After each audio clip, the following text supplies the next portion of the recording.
iGEM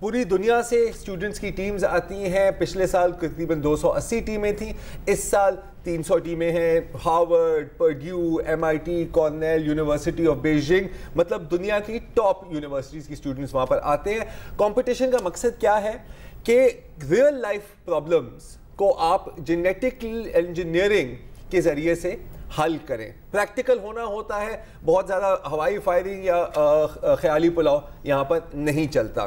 پچھلے سال پہلی دفعہ پاکستان سے بھی ایک ٹیم گئی تھی, اس میں 5 لڑکیاں تھیں اور 7 لڑکے تھے.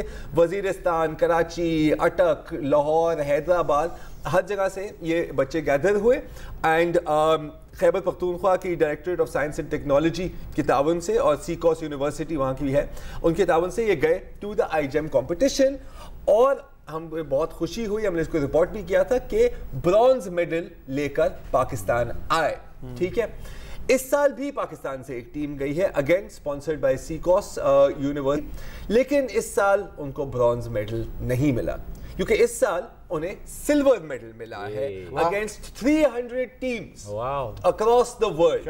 اچھا, وہ پروجیکٹ کیا تھا میں کیونکہ میں سمجھا ہی نہیں سکتا, اتنا قابل ہوں ہی نہیں, تو ایک جو پروجیکٹ ممبر ہیں ان کی زبانی ہی سنتے ہیں. السلام علیکم, میرا نام محمد داؤد ہے اور میرا تعلق کوہاٹ سے ہے, اور میں نے BS bio technology and genetic engineering کی ہے Kohat university of science and technology سے. میں آپ کو بتاؤں کہ ہم نے اس سال کیا پروجیکٹ ڈیزائن کیا ہے. پانی میں اس طرح کے کیمیائی مادے ہوتے ہیں جو مچھلیوں میں ایکومولیٹ ہو جاتے ہیں, وہاں پہ ایبزارب ہو جاتے ہیں, اور پھر مچھلیاں بھی اس سے مرتی ہیں, اور جب انسان وہ مچھلی کھاتا ہے تو انسان کی بدن میں بھی وہ ایبزارب ہو جاتی ہیں, اور کچھ عرصے بعد کینسر جیسے خطرناک مضر صحت جو ہے, کینسر جیسے خطرناک بیماریاں کاز کرتی ہیں. اس سال ہمیں اس طرح کی ایک مچھلی بنا رہے ہیں کہ جو پانی میں اگر ڈفرینٹ کیمیکلز موجود ہیں, ٹاکسک کیمیکلز اگر موجود ہیں تو وہ اپنا رنگ بدلے گی. اس سے 2 فائدے ہوں گے. ایک تو جو مچھوارے ہیں ان کی روزی روٹی چلتی رہے گی, مچھلیاں مریں گی نہیں, اور دوسری فائدہ یہ ہے کہ جو لوگ مچھلی استعمال کر رہے ہیں انہیں یہ پتہ ہوگا کہ یہ مچھلی استعمال کے لائق ہے یا نہیں ہے. تو یہ پروجیکٹ کرنے کے لیے ہم نے پہلے ڈیزائننگ کی, سینتھیٹک بایولوجی کو یوز کیا, کافی محنت کی اس پہ, اور پھر ہم نے اس کو بیکٹیریا میں ٹیسٹ کیا اور بیکٹیریا کے جو ہے کلر چینج آیا. یہ ہمارے رزلٹ ہیں. اس کے ساتھ ساتھ ہم نے ایک روبوٹ بنایا ہے کہ جب مچھلی اپنا کلر چینج کرے گی تو وہ روبوٹ آپ کے فون پہ میسیج سینڈ کر دے گا. تو یہ ہے. اس کے علاوہ 2 لڑکیاں تھیں, 4 اور لڑکے تھے, اور خیبر ایجنسی, فیصلہ آباد, نوشیرہ, چارسدہ, پشاور, سوابی اور مردان. سوچیں. ہاں, اچھا, میری بات ہوئی شو سے پہلے ڈاکٹر فیصل خان سے. ڈاکٹر فیصل خان اس ٹیم کے بھی سپروائزر تھے اور پچھلی ٹیم کے بھی سپروائزر تھے. وہ ہیں director institute of integrative biosciences, سیکوس یونیورسٹی میں. تو بات کی اور پہلا سوال میں نے ان سے یہی پوچھا کہ مبارک, آپ کو بہت بہت مبارک, لیکن کتنا مشکل مقابلہ تھا, کتنی ٹف کمپٹیشن تھی, تو سنیے. حیران کن بات یہ کہ اس سال so I'm sitting in the middle of Harvard now. Harvard اس سال برونز ملا ہے, جو the medal we got last year, اور MIT بھی اس سال for some reason برونز لے چکا ہے, and we were in the silver category with teams from other universities like Purdue وغیرہ. تو کافی سخت ہوتا ہے, کافی intense. The 2 major metrics they look at here in Boston are the poster presentation, like at least half a dozen judges come and grill you over your poster, and then you have that 30-minute presentation where you'll have to convince the judges and answer any leftover questions to tell them whether your project was worth it or not. جی, تو obviously it was worth it, اور جیسے کہہ رہے ہیں بڑی فخر کی بات ہے کہ ہارورڈ کو برونز ملا ہے, سیکوس اور ان کو سلور ملا ہے. اب ہارورڈ کے مسائل کہاں, سائنٹیفک بیک گراؤنڈ کیا. تو میں اگلا سوال ان سے یہی تھا کہ یہ کیسے ممکن ہے, خاص طور پہ پاکستان میں اگر آپ عالمی سائنٹیفک رینکنگز دیکھیں تو ہم بالکل ہی لوئسٹ نمبر پر آتے ہیں. کوئی سائنٹیفک کلچر نہیں ہے, فنڈنگ اور ریسرچ تو دور کی بات. تو اس کو پریکٹیکل ریزلٹس میں کیسے ٹرانسلیٹ کیا اور آگے کیسے ٹرانسلیٹ کیا جائے گا؟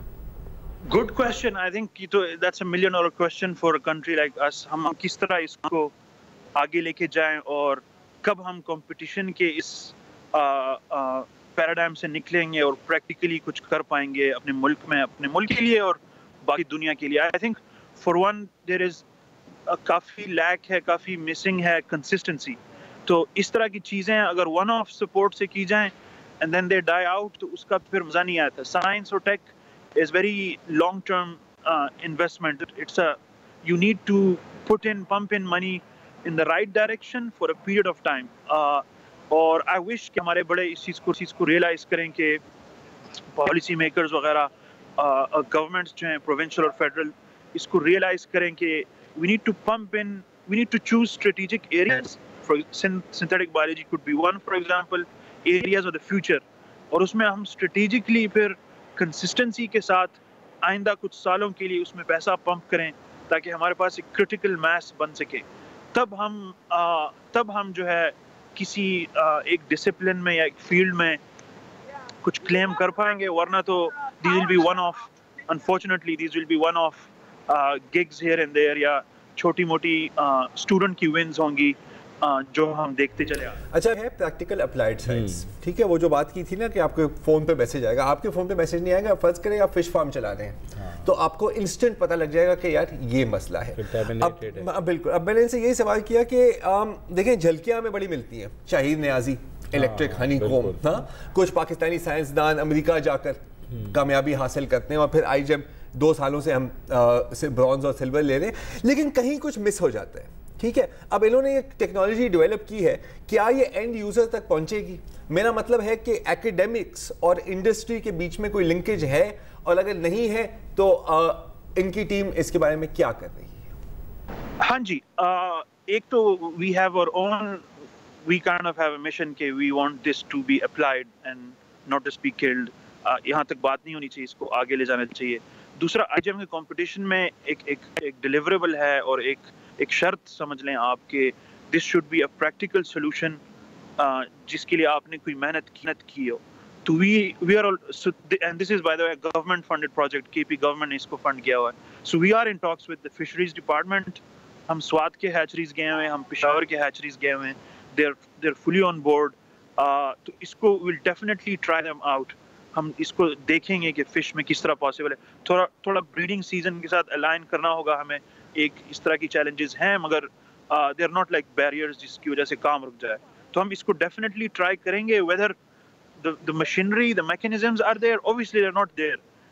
اس طرح کا سائنس پاکستان میں, کسی طرح کا بھی سائنس پاکستان میں میچور سٹیج تک نہیں ہوا.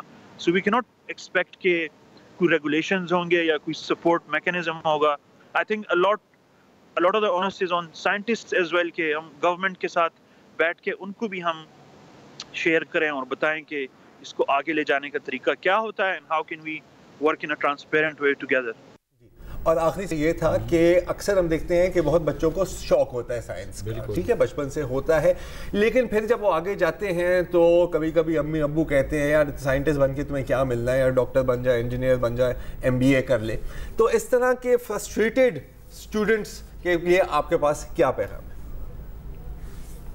ہماری تھوڑی سی کنورسیشن ہوئی اور ہوتی رہتی اس طرح کی کہ there are small pockets, there are small islands of prosperity جس کو ہم کہہ سکتے ہیں across the country. ایسا نہیں ہے کہ حالات بالکل خراب ہیں یا کوئی بھی اپرچونٹی نہیں ہے. So there are professors in your neighborhood, there are professors around you in different universities. Students کو صرف اتنا courage gather کرنا چاہیے, اتنی ہمت کرنی چاہیے کہ آپ ان کو approach کریں. اور normally if you approach them with just an interest, there are tons of interested people around there. It's always good to approach them with some stuff you've made or a project you've done or an initiative you've tried at least. تو I think جو بھی genuine passionate young سائنسدان چھپے ہوئے ہیں ہمارے especially rural areas میں, ان کو ابو یا ماموں یا تایا کے ساتھ آنا چاہیے شہر اور آنا چاہیے یونیورسٹی اور مختلف ریلیونٹ پروفیسرس کو اپروچ کرنا چاہیے اور ان کو پچ کرنا چاہیے کہ this is what I am up to. I think there are so many good people out there who can help them اور اس طرح آگے لے کے جانے. آئی جیم فار می میرے دل کے قریب کیوں ہے اتنا زیادہ, وہ یہی ہے کہ it's a great proof of concept. I جیم کائنڈ آف پرووڈ کہ پاکستان میں اور پھر اتنے چیلنجز کے باوجود لائٹ نہیں ہے وغیرہ, ریسورسز نہیں ہیں, لیبز نہیں ہیں, لیبز میں ری ایجنٹس نہیں ہیں, اور پھر پشاور جیسی فار فلنگ ایریا میں سمجھ لیں آپ حیات آباد میں we've pulled this off. ہم آ کے بoston میں آئی لیگ سے کمپیٹ کر رہے ہیں اور بچوں کے تھرو کمپیٹ کریں. These are our undergraduate students, Pakistani undergraduate students. Pakistan میں ہی پڑھیں, like پاکستان کی یونیورسٹیز ہی کہیں. So I think if they can pull it off, any student can pull it off. کوئی بھی اسٹوڈنٹ کر سکتا ہے پاکستان کے کسی بھی کونے سے. تو اگلی بات نا یار, کیونکہ ہماری ہمیشہ عادت ہے نا 24 گھنٹے ہم اپنے آپ کو کوڑے مار رہے ہوتے ہیں, پاکستان میں کچھ نہیں ہو سکتا, اس ملک کا کوئی حال نہیں ہے. مشکل کچھ نہیں ہے سر, اگر تھان لیجئے. آج کے لیے اتنا ہی, اب ہم ملتے ہیں کل اسی وقت, یہیں ملیں گے, یہیں ملیں گے جی. خدا اسی وقت تقریباً.